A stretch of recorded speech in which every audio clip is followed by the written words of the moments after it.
Diario de una peatona busca contar la experiencia urbana desde la perspectiva de los transeúntes más vulnerables, los peatones y peatonas, cuyas vidas transcurren en el diario vivir de la ciudad enfrentados a múltiples situaciones que vulneran su derecho al espacio público. En ocasiones, una forma de sobrevivir a una ciudad diseñada para los autos es aislarse de ese constante ruido con buena música. Así, la ciudad luce más ligera, amable y hasta divertida. Te preguntamos, ¿qué música escuchas tú para sobrevivir en la ciudad?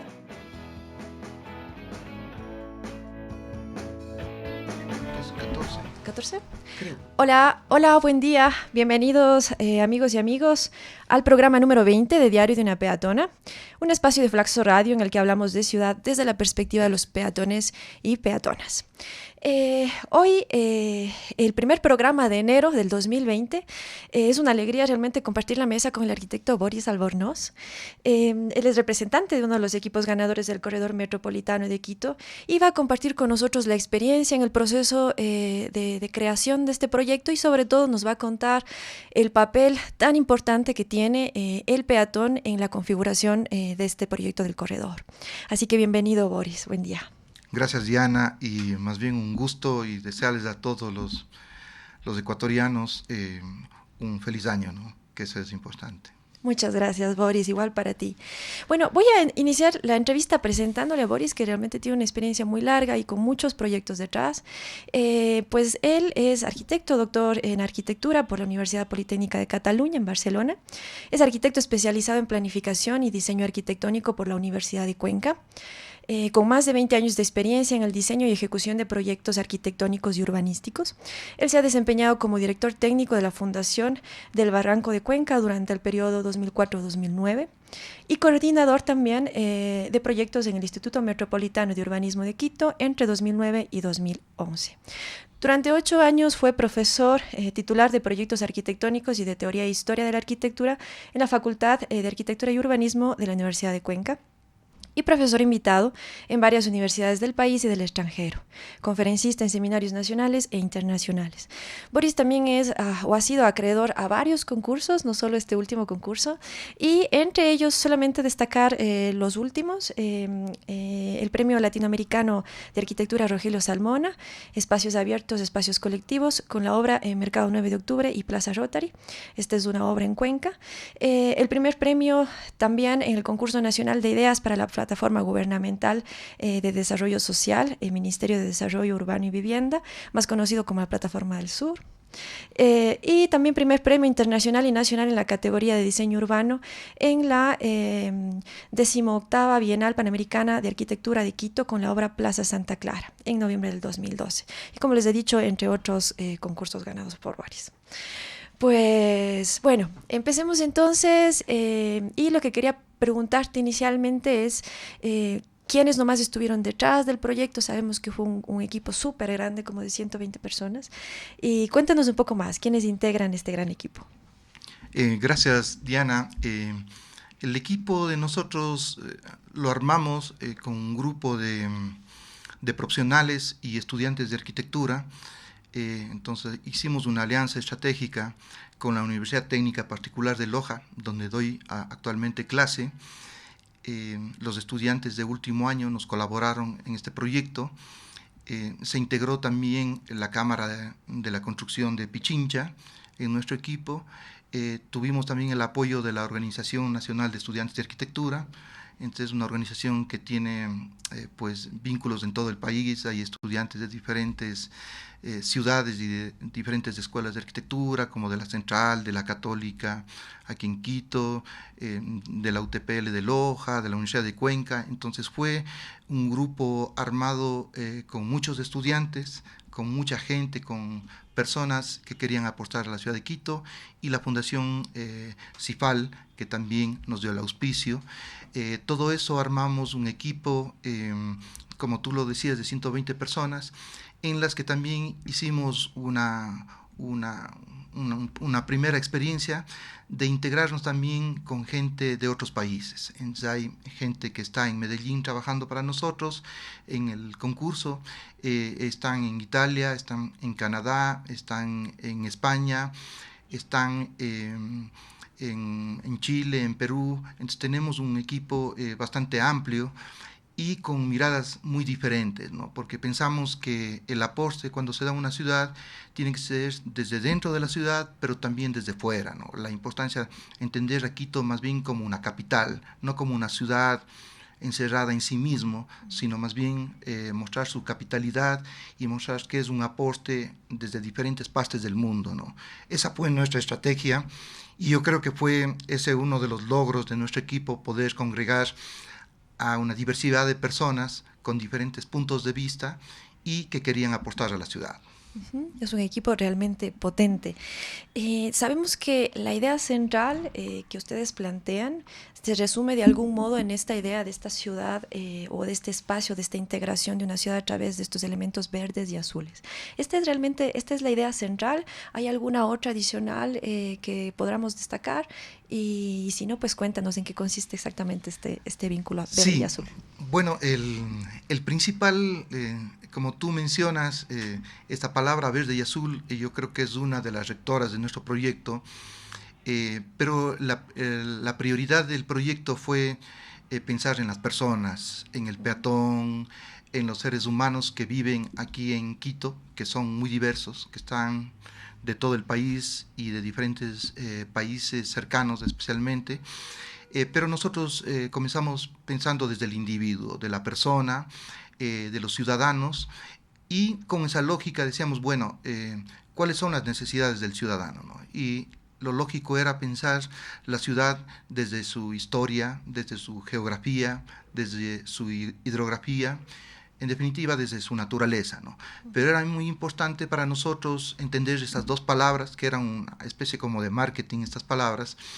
El verde por la importancia de conectar la parte occidental con la parte oriental, ¿no? O sea, conectar el Pichincha, conectar con el Parque Metropolitano del Norte, Chilibulo, conectar con el Parque Metropolitano del Sur. La idea era de coser lo que eran las antiguas quebradas y coser este sistema para crear una ciudad en la que prime el tema de la biodiversidad, que prime el tema de la naturaleza, que prime también un recurso que fue muy olvidado en la ciudad de Quito, que es el tema del agua, ¿no? Por eso es azul, ¿no? En el tema, porque el tema del agua, en sus orígenes, Quito fue prioritariamente ubicada por la cercanía de sus quebradas, ¿no? La quebrada de Jerusalén, la de la 24 de mayo, es uno de los emplazamientos originarios de Quito, que el centro histórico se puso al lado de las quebradas y del río Machanga, ¿no? Entonces, por eso siempre nuestras ciudades latinoamericanas, siempre que fueron colonizadas, pues son ciudades que se ubican cerca de ríos o quebradas. Entonces nosotros queríamos volver a la historia de Quito y pensar que el río, las quebradas y la potencia de las montañas, de sus rocas, de la fuerza de la naturaleza debían primar en el proyecto, ¿no? Entonces, esas fueron nuestras estrategias de trabajo.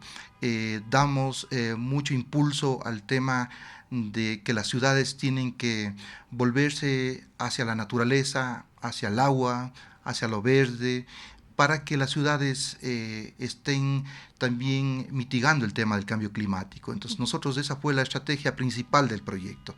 Entonces coincide muy bien los términos que tú veías, verde y azul, porque nosotros pensábamos que todos los proyectos que íbamos haciendo en este corredor tenían que tener el componente de la naturaleza, ¿no? Pero no solo colocar árboles, sino también pensar en piletas, recuperar algunas quebradas, tener humedales,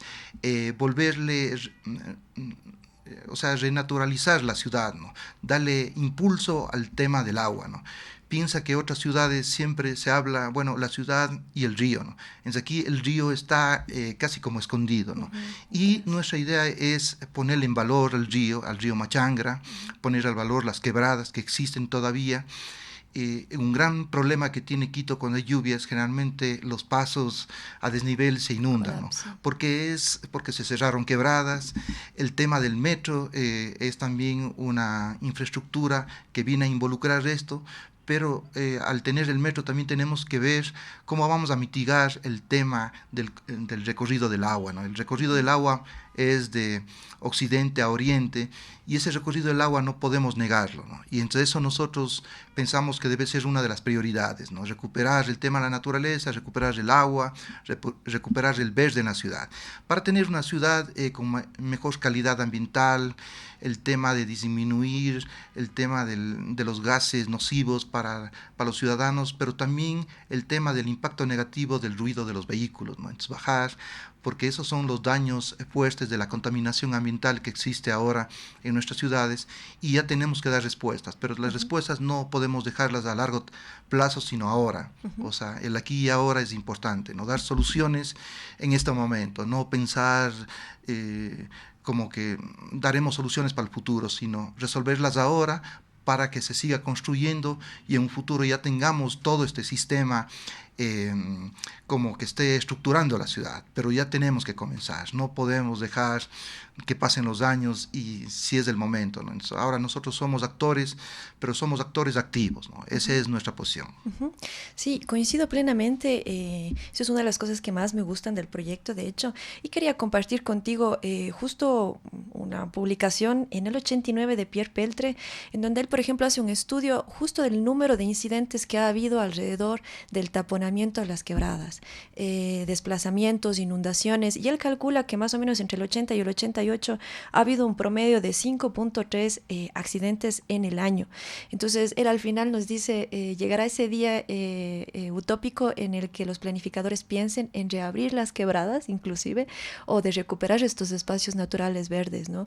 Entonces, ¿en qué medida, para pasar a la siguiente pregunta, en qué medida esta reapertura de espacios naturales implicaría inclusive, no sé si rememorar estos corredores o estas quebradas que en la actualidad están canalizadas o que ya son vías sobre ellos? ¿O cómo se plantean fragmentos que más o menos quedan todavía? ¿Cómo recuperar lo que ya está debajo? Más o menos, ¿cómo se plantea? Bueno, para un poco hacer un antecedente, Quito tiene un problema, y todas las ciudades, creo que Latinoamérica, tenemos el mismo problema, es que se priorizó en los años 80 el tema de los pasos deprimidos y pasos elevados, ¿no? Y ese es un error, porque se dio prioridad al vehículo y no al peatón. Entonces, si tú recorres la ciudad, tienes una cantidad de obstáculos visuales y ambientales, ¿no? Si tú recorres el corredor metropolitano de Quito, de la 10 de agosto, de la Maldonado, de la Guayaquil, tú vas a encontrarte con una cantidad de pasos deprimidos y elevados que hacen que la ciudad se degrade. O sea, no son logros, en su época fueron pensados como logros de la ingeniería y que logros del desarrollo y del avance. Pero ahora nos damos cuenta que esos han sido los grandes errores de la ciudad.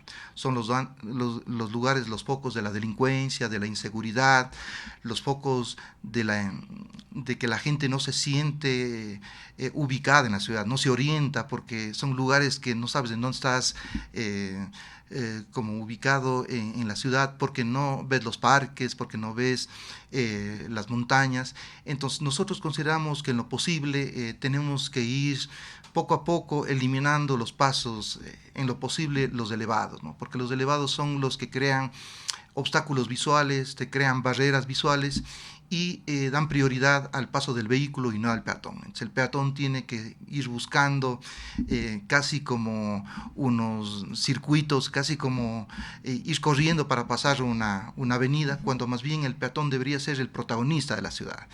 Entonces, eso quería hacer como un paréntesis para explicar nuestra propuesta, que va con la lógica de dar prioridad al peatón, a las visuales, a que la ciudad se reconozca, que exista una orientación, que se vean los parques, que no se escondan los parques, que evitemos hacer pasos elevados, porque es un falso desarrollo. Es un desarrollo que nos lleva más bien a degradar las ciudades. En muchas ciudades del mundo ya se están tumbando estos pasos elevados porque han cumplido su vida útil y han cumplido algo que era negativo en la ciudad, que era tapar la ciudad, porque todas esas zonas se degradan. Entonces nuestra posición es bastante radical en ese punto de vista y decimos la ciudad tiene que ser prioritariamente para el peatón, la ciudad tiene que ser libre, abierta, accesible universalmente.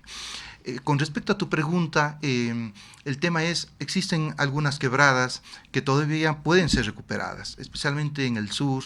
Si tú visibilizas en muchas partes del sur, hay algunas quebradas que están como un poco, se bota la basura, son como los lugares como del peligro, ¿no? Entonces más bien hay que cambiarle y darle la vuelta, son más bien lugares de oportunidad, son lugares de vida, de biodiversidad, y que más bien con un pequeño tal vez puente peatonal, con una buena accesibilidad, con una buena iluminación, y podría irse uniendo a la ciudad. No deben ser elementos vistos como negativos. Acuérdate que en los años 80 los ríos eran los lugares que se botaba la basura, pero ahora en esta época y hay un movimiento de que los ríos ya no se bota la basura, sino más bien lo que se intenta es recuperar el agua, la calidad del agua. Y aquí hay una gran deuda en Quito con el río Machangra, ¿no? Entonces yo creo que si comenzamos a hacer respetar los anchos de los márgenes del río Machangra, podríamos ya comenzar a conseguir un gran corredor verde ambiental y poco a poco ir tratando el agua, ¿no?, de este río, y también todas las casas y las industrias, que hay muchas que están botando sus aguas al río, deberían ser sancionadas, deberían precautelar la naturaleza, los bienes públicos. Siempre lo público prevalece sobre lo privado, y yo creo que sería un buen ejemplo.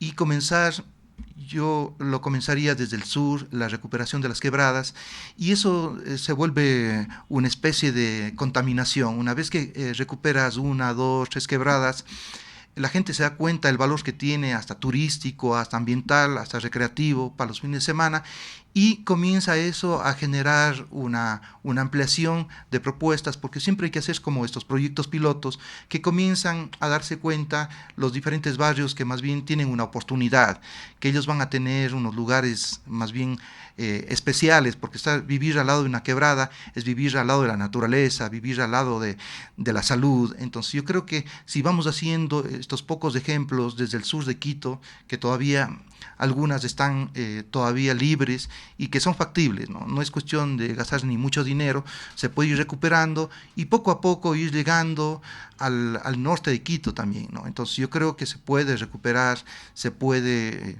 a veces no necesariamente ya tienes que botar una calle, pero sí puedes esa agua recolectarla de estas calles y que puedan servir para riego de parques, para huertos urbanos. En sí es factible. Hay muchísimos parques aquí en Quito que cuando son épocas de sequía los ves totalmente amarillos o han perdido su vegetación. Y esto podría crearse como una especie de embalses que podrían ir regando justamente en épocas de sequía estos parques, ¿no? Entonces yo creo que hay una dinámica que es factible, ¿no? La técnica ya lo permite hacer este tipo de embalses, este tipo de reservorios para tener agua para épocas de sequía.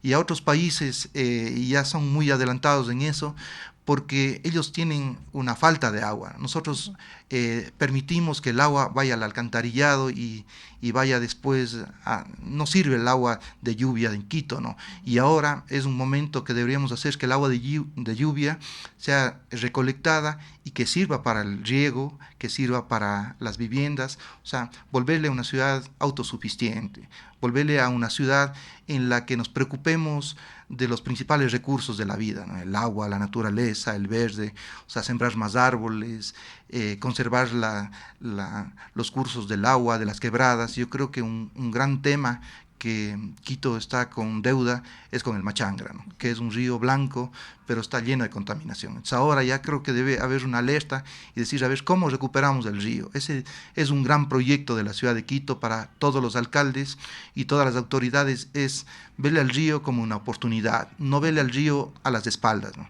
Nosotros cuando caminamos por Maldonado en el sur de Quito, es curioso que caminas 30 metros o 40 metros y te encuentras del río Machangra, pero está escondido, ¿no? Es un río que le estamos dando a las espaldas, ¿no? Y yo creo que ya es el momento de que el río sea el protagonista, porque el río, al ser protagonista, hace que la ciudad cambie, que los ciudadanos sepamos también respetar a la naturaleza, pero tenemos que dar esos signos de adelantar, y yo creo que ya en el Machangra podría ser el gran efecto de cambio de la ciudad de Quito, ¿no? Que se vuelva un lugar más bien de disfrute, no de taparlo y de esconderlo, ¿no? Así es, sí. Cuando cuentas todo esto, pues creo que se viene rápidamente para, sobre todo para los cuencanos y para la gente que conoce Cuenca. Creo que Cuenca tiene justo estas condiciones, ¿no? Y Cuenca con 4 ríos, pues tiene esta belleza y esta calidad paisajística, ambiental, y Quito con tantas quebradas paralelas, pues sería realmente una ciudad maravillosa si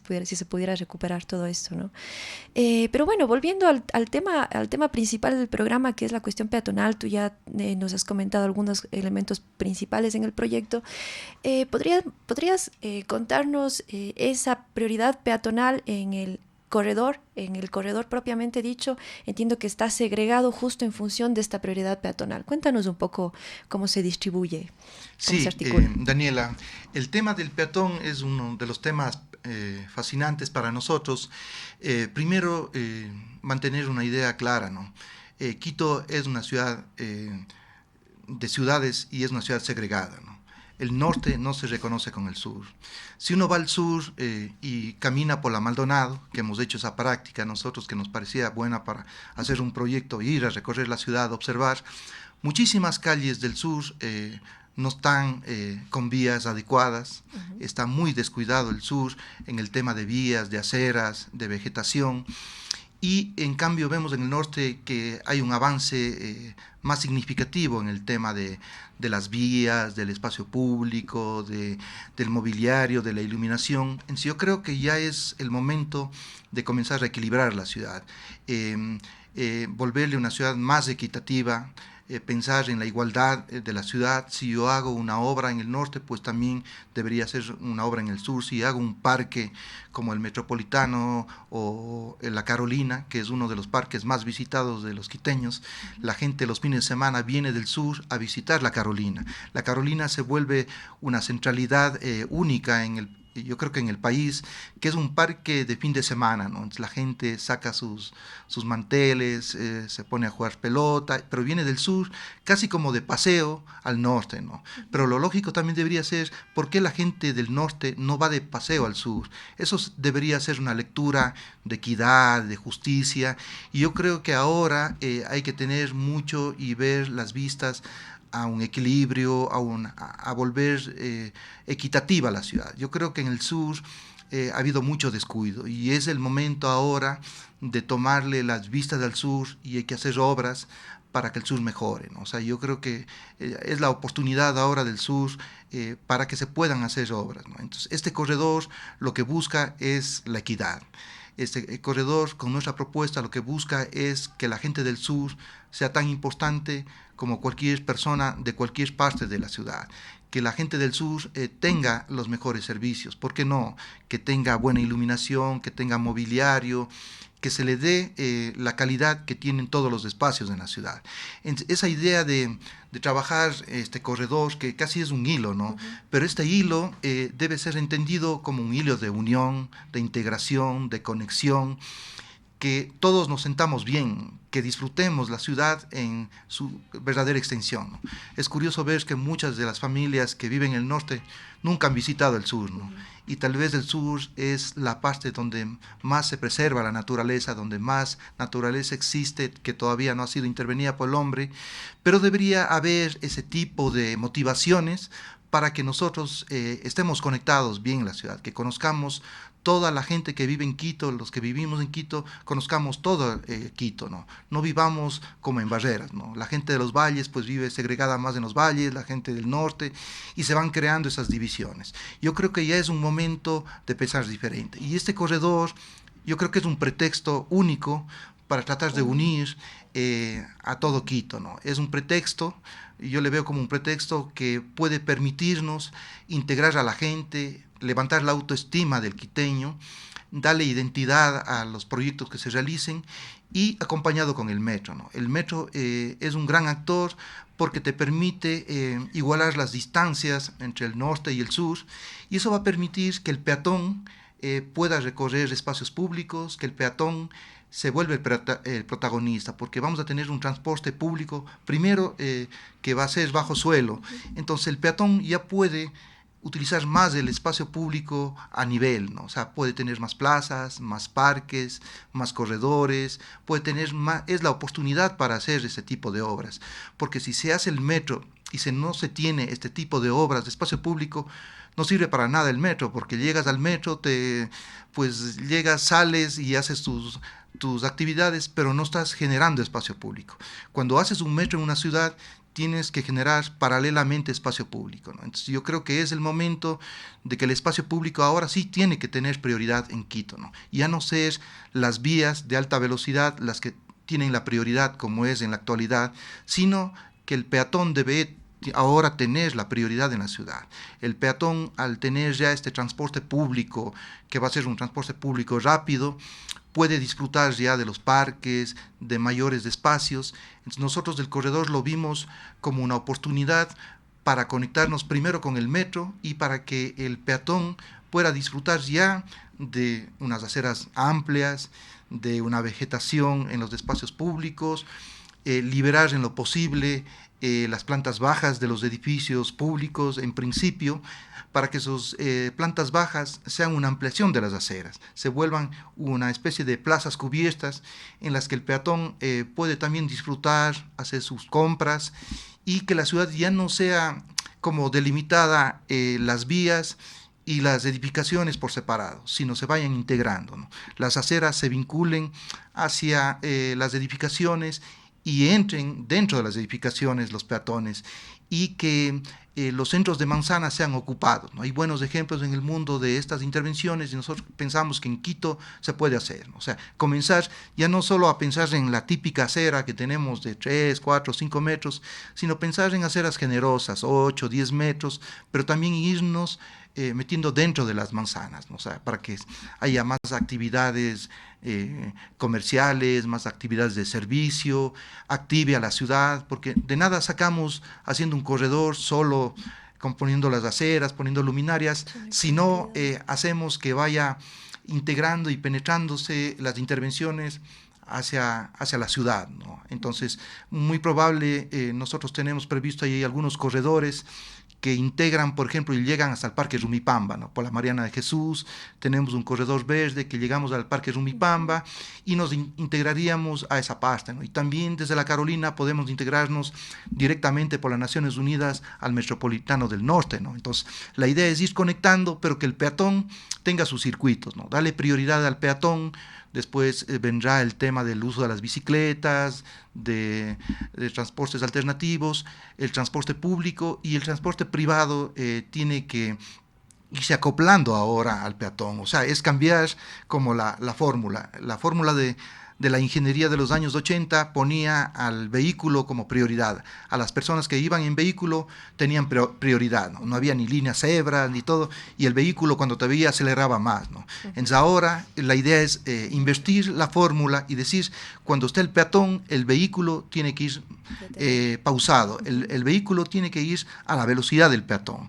El peatón es el protagonista de la ciudad, porque mientras más peatones tienes tú paseándote por la ciudad, tienes mejor calidad de vida, tienes más seguridad, arreglas el problema de la seguridad, porque la inseguridad se da cuando no hay personas en las calles, pero si la ciudad está viva de día y de noche y tiene mucha gente paseándose por la ciudad, por los espacios públicos, es una ciudad segura, ¿no? Entonces eso es lo que nosotros proponemos en el proyecto, o sea, darle mucha fuerza al tema de los parques, del tema ambiental, darle mucha fuerza al tema del espacio público, pero es un espacio público inclusivo, o sea, darle prioridad al peatón. Sí, Boris, es súper interesante porque en el fondo estamos hablando de cambios paradigmáticos, ¿no? Justo lo que tú decías, transformar, o mejor dicho, invisibilizar esa naturaleza que durante muchos años, a través de la modernización, ha ido concretizándose e impermeabilizándose, por reabrir todo esto. Y luego el segundo paradigma de cambio de chip es el tema del vehículo versus peatón, ¿no? Hacer ciudades más accesibles. Y creo que también hay otro paradigma súper importante que ustedes también trabajan en la cuestión del proyecto, que es que está muy vinculado con los costos de suelo, que probablemente ha sido, digamos, una de las raíces por las cuales las ciudades han ido expandiéndose de esta manera tan dispersa, ¿no? Entonces, ustedes también plantean algunos mantener algunos costos de suelo. Por ejemplo, el tema de la vivienda para ustedes es fundamental, como en estos polígonos, pero para eso también plantean unos costos de suelo que deberían quedarse más o menos estancos. ¿Cómo podríamos explicar un poco más de este tema que ha sido súper complicado de solucionar en las ciudades? Sí, bueno, nosotros también creo que le dimos en el concurso como una especie de darle como en el clavo en las soluciones de que Quito puede cambiar, Quito puede tener una activación a través de los ciudadanos, a través de la vivienda. Uh-huh. Y nosotros nos propusimos en los 10 polígonos hacer 10 proyectos de vivienda, porque en la vivienda se activa con el espacio público, con la vegetación, la vivienda atrae el comercio. Entonces comienzas a hablar de ciudad, comienzas a hablar porque la vivienda es el pretexto para armar la ciudad. Y nosotros hemos cogido puntos álgidos de la ciudad, muy cerca aquí de la Flaxo. Hay un terreno que es espectacular, que es del Seguro Social y que es de inmobiliar, que es un terreno que es una joya de Quito, ¿no? Que está justo en medio de 2 paradas del metro, y que nosotros pensábamos que la gente que se le manda a la periferia más bien debería estar ocupando los mejores terrenos de la ciudad. O sea, algo debemos devolver a la gente que le excluimos de la ciudad, que le mandamos a la periferia, que se vuelvan activas y que sean ubicadas en los mejores terrenos. O sea, no hay que pensar que para hacer un plan de vivienda a la gente lo tienes que mandar a las afueras, porque hay unos 2 movimientos. La gente de una cierta cantidad económica o que tiene una calidad de vida va mucho a los valles, y la gente pobre también tiene que migrar del centro de la ciudad. Entonces yo creo que lo lógico es que toda la gente más bien se volque de nuevo al centro de la ciudad, a este corredor ambiental, a este corredor metropolitano de Quito, pero pensando en que los que menos tienen deben tener los mejores espacios de ubicación, ¿sí? Ya debemos cambiar el tema de la justicia en las ciudades, y los terrenos que son los más caros deberían ser los terrenos que ocupen los que menos tienen. Eso es un poco de un principio de igualdad del ser humano, o sea, ya no desplazar a las personas, no seguir extendiendo la ciudad demasiado con urbanizaciones o con guetos de personas que no tienen ni servicios, ¿no? Entonces, más bien implementar proyectos en los espacios vacíos de la ciudad y abandonados. La gente que ha ido abandonando estos espacios, pues nosotros proponemos que ocupe la gente que necesita espacios. Sí, hay familias de madres solteras, hay muchísimos estudiantes del país que vienen aquí a estudiar a la Flaxo, a la Central, a la Católica, a las diferentes universidades. ¿Por qué no pensar en alquiler de vivienda, ¿no? de departamentos? ¿Por qué no pensar ya en diferentes fórmulas? No pensar la vivienda como un bien que tengo que tener toda la vida y quedarme y que se hereda para las familias, sino más bien pensar en alquilar también, ¿no? O sea, bajar el tema de los costos de alquiler para que venga más gente, para que la gente pueda hacer ciudad y que no esté creciendo la ciudad desmedidamente porque los costos de infraestructura son muy altos. Nosotros habíamos ubicado en la antigua estación del trolebús un gran proyecto de vivienda para gente, pero para nosotros la vivienda digna es para cualquier ser humano. O sea, no está pensada, no pensamos nunca en estratos sociales porque eso nos parece hiriente, eso nos parece una actitud casi de desprecio, cuando todos los seres humanos debemos tener una vida digna.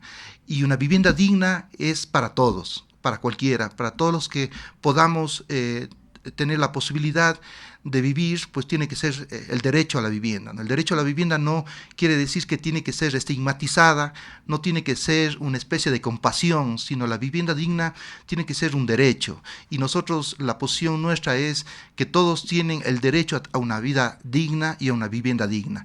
Entonces proponemos el proyecto de la IE, ya te digo, en un terreno municipal, que haya una mixtura de usos, que haya vivienda para todas las posibilidades de las personas. Para eso se pueden hacer estudios sociales de representantes sociales.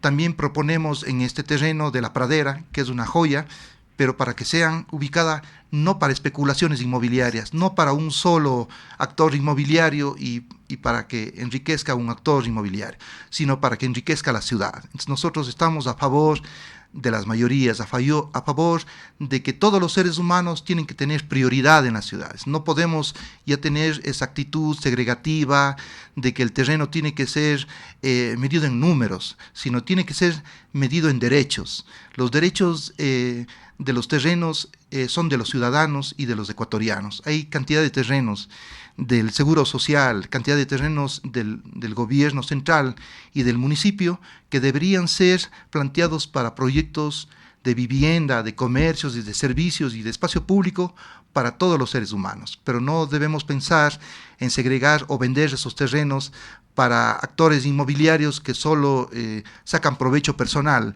sino lo que tiene que primar es el provecho público. Y ahí los que quieran unirse, hay inmobiliarios con mucha capacidad, con mucha inteligencia, van a querer incluirse a estos proyectos y va a ser, yo creo que una solución para Quito, porque van a haber oportunidades de ganar dinero, pero también de hacer algo de justicia que está faltando mucho en nuestro país. Sí, Boris. Para ir de algún modo cerrando, digamos, o completando un poco las dudas, otra pregunta que quería hacerte era más de una cuestión de gestión en términos del el mismo cambio del proyecto, ¿no? Es decir, sabíamos que había una especie de 45 días después de haber sido galardonados como los ganadores, digamos, de la primera etapa, y luego sabemos que hay un proceso, ¿no es cierto?, para pasar a una segunda fase a nivel de anteproyecto. ¿Cómo está ese proceso? ¿Nos puedes contar un poco cómo se viene la segunda fase, en qué condiciones están, cómo se desarrollará? Sí, bueno, la segunda fase yo creo que es una fase de ir aterrizando las ideas, ¿no? Porque las ideas, todos los seres humanos tenemos ideas para la ciudad, queremos cambiar. En el caso de nosotros nos toca que esas ideas se aterricen y se aterricen en cosas concretas y que sean viables, porque a veces puede uno tener muchas ideas, muchos sueños, pero no son viables.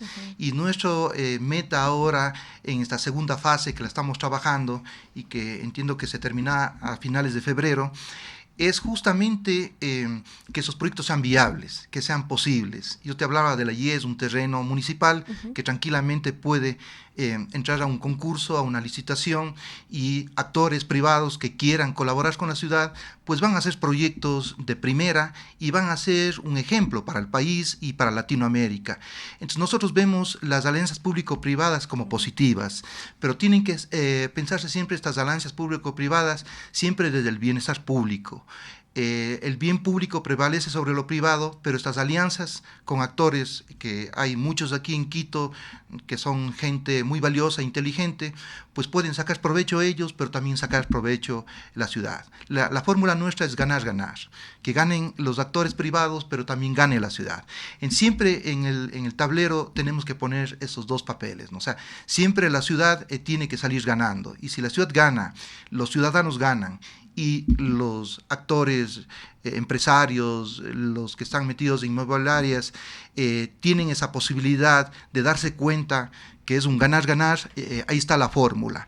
Los terrenos, tiene muchísimos terrenos, tiene el Estado, tiene el municipio, tiene el Seguro Social, y esos ya son un banco de terrenos que ya pueden ser ocupados para estos proyectos. O sea, no hay que esperar. O sea, aquí la ciudad de Quito tiene una ventaja que no tienen otras ciudades de Latinoamérica, capitales, que tienen una cantidad de terrenos libres, que están abandonados, que no están siendo ocupados y que son del Estado, que son de los municipios, que son de entidades públicas, que deberían ser puestas en valor y ser prioritariamente utilizadas para la vivienda. No pensemos en buscar terrenos en Mejía, no pensemos buscar terrenos en la mitad del mundo, más allá de la mitad del mundo, cuando los terrenos hay en el centro de la ciudad. Y esos terrenos están abandonados, pero están abandonados porque ha habido negligencia, porque ha habido descuido, pero yo creo que es el momento de que esos terrenos sean activos al cambio de la ciudad, que sean terrenos para que den prioridad al ciudadano. Entonces yo creo que en el tema de gestión es fácil, porque tenemos un banco de suelo que está abandonado y que estamos esperando que con este concurso puedan ser reactivados, que estos proyectos que estamos planteando, que de los 3 equipos, la idea es que de los 3 equipos estos proyectos se vayan cogiendo ideas de cada uno de los equipos y se puedan implementar, ¿no? Más allá de que quien quede primero, segundo, tercero, la idea es que estos proyectos formen una base de proyectos para el municipio y que el municipio vaya activando estos proyectos. O sea, hará del primer equipo un proyecto, del segundo equipo otro proyecto, del tercero otro, pero la idea es que estamos creando, estamos apostando como ciudadanos del mundo, porque nuestro equipo es bastante interdisciplinario y de diferentes países, un banco de proyectos. Estamos apostando a Quito con un banco de proyectos para que las autoridades, no necesariamente en esta alcaldía, en la siguiente, en varias, tengan un banco de proyectos para que puedan ejecutar estas obras, que no pase el tiempo y que después terminan las alcaldías y no se han hecho obras. Ahora nuestra idea es que se aterricen proyectos, que concretemos, que los sueños están bien, pero que ya hay que concretar, que ya es el momento de que las ciudades tienen que cambiar. Y hay los terrenos, o sea, no es que estamos hablando de vacíos, sino hay terrenos que hemos detectado. El mismo concurso nos dio 101 edificios abandonados en este corredor y en Quito. Pero únele más los terrenos que están abandonados, tenemos un potencial grandísimo. ¿Para qué hacer urbanizaciones fuera del centro consolidado de Quito cuando podemos activar eso, ¿no? Entonces debemos volver la vista ya no hacia afuera, sino hacia el interior. Eso creo que nos está faltando. A veces el sueño es irse como saliendo del centro de Quito, ir a vivir en los valles o ir viviendo en la periferia, en la mitad del mundo, o en Mejía o en Machachi, cuando tenemos terrenos que están en el centro y que no están siendo ocupados. Yo creo que ahora hay como una miopía que debemos volver la mirada hacia el centro, a donde tenemos las infraestructuras, hay agua potable, hay energía eléctrica, hay aceras, hay iluminación, porque no sacamos provecho de lo que existe, ¿no? Porque queremos crear otras cosas cuando tenemos el potencial dentro, ¿no? Y estamos queriendo ver fuera, ¿no? Yo creo que esa es una visión casi como una especie de un sentido de ética y un sentido de responsabilidad de volver la mirada al centro, de recuperar el río y de dar prioridad al peatón.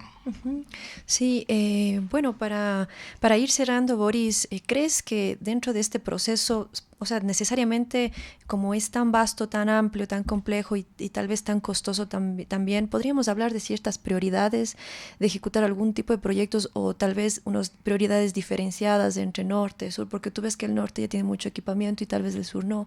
Es decir, ¿se podría pensar en algún tipo de priorización en una primera etapa?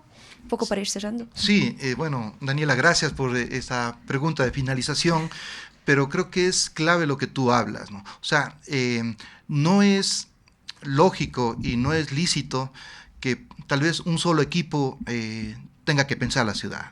Tiene que pensar toda la gente, y mientras más gente esté pensando en la ciudad es mejor. Por eso es que los tres equipos en cierta manera nos unimos para pensar en Quito y pensar en una lógica integral, ¿no? No pensar por separado, ¿no? Pero yo creo, yo estoy de acuerdo contigo que esta alcaldía podrá hacer unos tramos, unas etapas del proyecto, y las siguientes alcaldías deberían seguir continuando con ese proyecto. Piensa que ya el PDOT de Quito y el PUOX y todo eso van a crear unos lineamientos, pero que tienen que seguirse por 10 años, ¿no? Entonces, este proyecto lo que busca es crear las bases para un Quito en el futuro que se vaya creciendo de manera ordenada, pero que tenga un orden y una estructura. Entonces, lo lógico ahora es plantear unos proyectos, pero yo sí me mantendría en que si se hace un proyecto en el norte, tiene que hacerse en el sur y en el centro, ¿no? O sea, para ir creando esta equidad, ¿no? Nunca pensar en solo un sector. Yo creo que ahora hay que activarle el Parque Metropolitano del Sur, que es una belleza, pero muy poco visitado, el Metropolitano del Norte, que está muy bien activo, pero el del Sur no está activo. Entonces, yo creo que ya debemos comenzar a pensar siempre en equidad, ¿no? O sea, si algo está funcionando bien en el norte, pues ¿por qué no le hacemos activar? Tal vez faltan más equipamientos en el sur.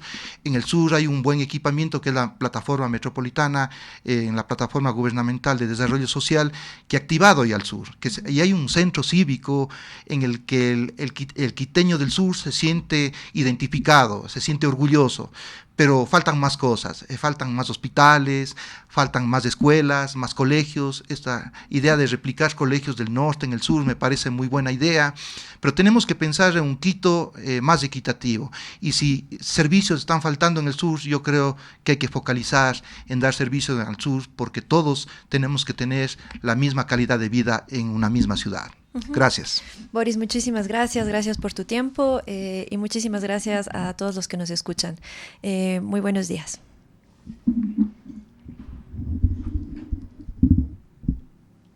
Estamos, Daniela, ¿no? Sí fue un discurso.